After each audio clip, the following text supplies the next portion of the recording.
I was once told that you should never play rim shots while recording and that it would mess up the sound for the engineer. And this has always sort of been my default for however many years, but it's always bugged me because you'll see these behind the scenes and studio videos of heavy hitters like Dave Grohl and Chad Smith and studio guys like Kenny Aronoff, and you see them hitting big fat rim shots and you think, well, Nevermind turned out okay, and Blood Sugar Sex Magic turned out okay, and everything Kenny Aronoff has ever been on has turned out okay, so is it really that big of a deal?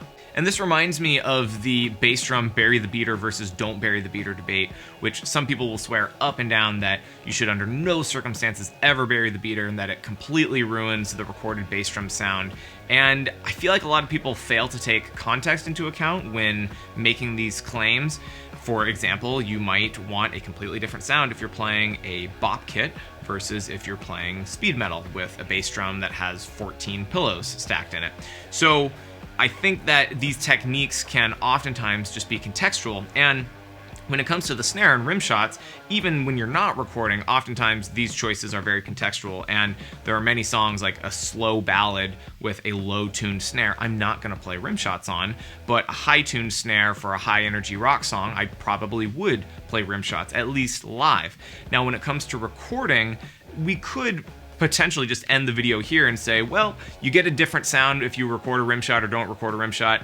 Everything is fair game in art, and just say that's the end of that. But what we want to get at here is, okay, if there is a different sound when recording, when you're playing rim shots and not playing rim shots, what is that difference? And in a context like a high energy rock song where you would probably play rim shots live, do you want to do that in the studio, and is that going to translate the same energy? So that's what we're going to try and test today. I have an instrumental track from one of my tunes, and I've taken out the vocals and taken out the drums, and I'm just going to record a couple of passes, one with all rim shots and one with no rim shots. That's the groove, and I'm going to try and do it with all the fills, and I want to dig in and see kind of from the macro level, just in the whole mix, can you really hear the difference once everything's all been mixed and blended together? And then from the micro level, like just listening in from the close mic, can you really hear the difference between playing a rim shot and not playing a rim shot? And if so, what is that difference, and does it actually make sense for this kind of track, or would it make sense for another type of track? So I'm going to record that right now. You'll hear what I end up with in just a second, and then I'll probably check in with you from the computer once I've had a chance to listen to everything back.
All right, so here we are at the computer a couple days later, and I've just reviewed everything, and I think we can get out of the way that there's definitely a difference between rim shots and no rim shots, which I think we all assumed.